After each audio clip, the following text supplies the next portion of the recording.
Un gérant, trois questions avec Pierre Barral, directeur de la gestion chez Conviction AM. Bonjour Pierre. Bonjour aussi. On va parler avec vous d'un fonds que vous gérez qui s'appelle Conviction Classique. Présentez-nous ce fonds, quelle est sa spécialité? Alors Conviction Classique, c'est un fonds qui a pour caractéristique principale d'offrir un rendement, une performance calibrée pour faire du Eonia plus 2% chaque année sur 2 ans en fait, sur une durée moyenne de détention de 2 ans. L'autre caractéristique de ce fonds, c'est d'afficher une vol, en tout cas de travailler dans une enveloppe de volatilité relativement faible avec une vol cible de 3%, sachant que le fonds peut monter au maximum à 5%. Voilà, donc on est dans un environnement de fonds qui permettent à l'investisseur de venir prendre un petit peu plus de risques qu'il ne pourrait en prendre si par exemple il restait sur un contrat en euros, de venir sur les actifs risqués sans prendre non plus trop de risques avec une vol maîtrisée, faible et pour dégager une performance positive et supérieure d'au moins 2% en effet à l'Eonia. Comment est-ce que vous la maîtrisez justement cette volatilité? Alors nous travaillons avec des budgets de risque, qu'on appelle des budgets de risque ex post, et nous avons construit un processus de gestion autour de 4 moteurs de performance, et c'est là que nous avons montré une certaine originalité par rapport à ce que nous avons l'habitude de faire chez Conviction. C'est-à-dire qu'on a privilégié en effet l'approche par moteur de performance plutôt que par zone géographique ou par classe d'actifs. Ces 4 moteurs de performance sont pour le premier les actions, qui sont pour le coup limitées à 10% maximum, puisqu'on est dans un environnement de vol relativement faible. Le deuxième moteur de performance, c'est l'obligataire, qui peut être beaucoup plus important.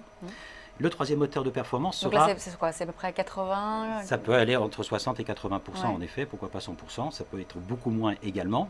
L'intérêt de ces 4 moteurs de performance, c'est qu'ils sont mobiles entre eux et doivent s'adapter à la conjoncture et au cycle économique dans lequel on se trouve au moment donné.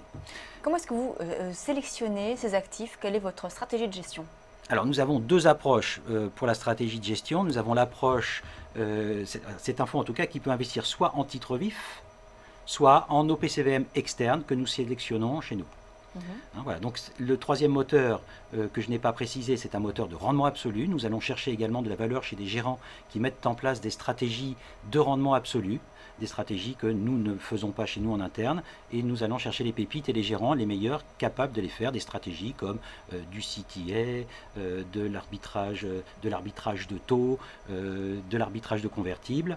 Et puis le quatrième moteur pour finir, c'est un moteur de valeur relative dans lequel nous essayons de prendre des positionnements de valeur relative grâce aux contrats futurs entre plusieurs courbes de taux américaines, européennes par exemple, ou des courbes de taux à l'aplatissement ou à la pontification, ou entre secteurs actions sur une même zone géographique. Voilà. Donc ces 4 moteurs. Actuellement, vous êtes plutôt exposé aux obligations, aux actions. Comment est-ce que se fait l'allocation? Alors le fonds en effet est par nature, j'ai envie de dire depuis un an en tout cas, très exposé au marché obligataire, puisque le marché obligataire est la classe d'actifs qui a le mieux performé sur l'année dernière, et nous sommes aujourd'hui encore sur cette lancée-là que nous souhaitons conserver. Alors à décembre, on voit peut-être à l'écran, on peut peut-être remettre voilà. Vous étiez surtout sur des obligations d'État. Exactement, les obligations d'État qui ont été le best performer de l'ensemble de l'année 2014. Il s'agit très simplement des obligations allemandes, des Bund ou des OAT, qui sont des obligations qui ont bénéficié et qui continuent à bénéficier aujourd'hui, de l'aversion pour le risque lorsque les actions sont un petit peu agitées, ce qui est le cas aujourd'hui. Quand on est long d'une obligation allemande aujourd'hui et que les marchés actions ont tendance à être nerveux, volatiles et baissiers, eh bien les obligations allemandes, même avec des taux extrêmement faibles, sont achetées par les marchés. Alors actuellement, en sécurité. C'est la construction de portefeuille en fait. Quand on voit que le Bund devient négatif et passe en négatif, est-ce que du coup vous allez un petit peu changer cette allocation? Alors, on n'a pas vocation non plus à faire de trading dans ce portefeuille. On a une allocation obligataire qui est relativement stable, mais en effet, nous la gérons malgré tout en fonction de nos anticipations de marché. Aujourd'hui, et compte tenu de ce qui se passe sur les marchés, notamment avec l'ouverture de ce matin sur les marchés d'actions, avec la problématique grecque que l'on connaît, un marché d'actions nerveux, volatile et baissier, eh bien, on a des Bunds qui remontent en prix et baissent en taux, donc qui favorisent la position que nous avons mis et placée dans ce portefeuille. Les autres gros paris du portefeuille sont les paris périphériques, notamment les obligations souveraines périphériques qui continuent, par exemple, bien l'Italie, l'Espagne, le Portugal. Nous allons investir sur des obligations entre 3 et 7 ans, pourquoi pas certaines fois 10 ans pour aller chercher un petit peu de duration. Aujourd'hui, le portefeuille affiche une duration autour de 3,6, ce qui n'est pas négligeable non plus. Et puis, troisième pari obligataire non négligeable dans le portefeuille aujourd'hui, c'est le high yield européen. High yield européen qui continue à bien performer, qui continue à bien se porter. C'est-à-dire des obligations d'entreprise très endettées. Des obligations d'entreprise, en effet, de signature plus risquées, qui offrent un rendement supérieur. C'est du triple B, absolument.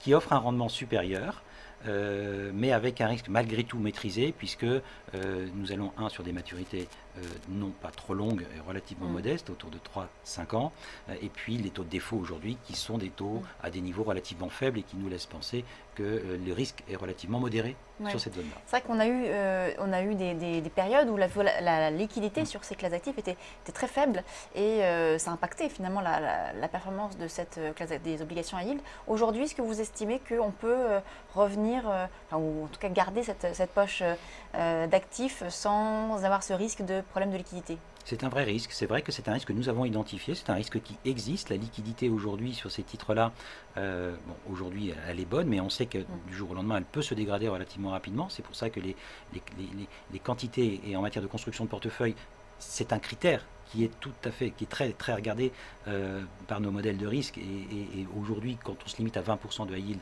dans ce portefeuille sur des maturités courtes, c'est également pour cette raison-là. Maintenant, le fait que la BCE soit à l'achat sur l'ensemble des obligations de la zone euro est quand même non pas qu'elle achètera des obligations à yield, mais c'est quand même un flux porteur très important qui pourrait être rassurant en cas de problématique sur cette catégorie-là. La performance sur le fonds, aujourd'hui, vous êtes à combien? La performance tourne autour de 0,70 depuis le début de l'année, donc on a déjà bien démarré l'année, je dirais, par rapport au budget de 2%, Déonia plus 2 et quelque chose qui est prévu par le mandat. L'année dernière a terminé pas loin de 3%, donc on était plus au-delà du budget prévu également par le fonds, donc on a gagné 100 BP de plus que ce qui était prévu, donc c'est plutôt pas mal. Et puis l'année d'avant avait été pas trop mauvaise, donc sur les 2 années, le budget a été rempli, la performance a été délivrée. C'est la raison pour laquelle depuis l'été dernier, nous poussons ce fonds commercialement que nous avions incubé jusque-là. Le fait qu'il ait délivré comme il a délivré nous rend tout à fait serein pour sa commercialisation. Merci beaucoup Pierre Barral, donc directeur de la gestion chez Conviction AM. On passe tout de suite au débat de Direct Gestion.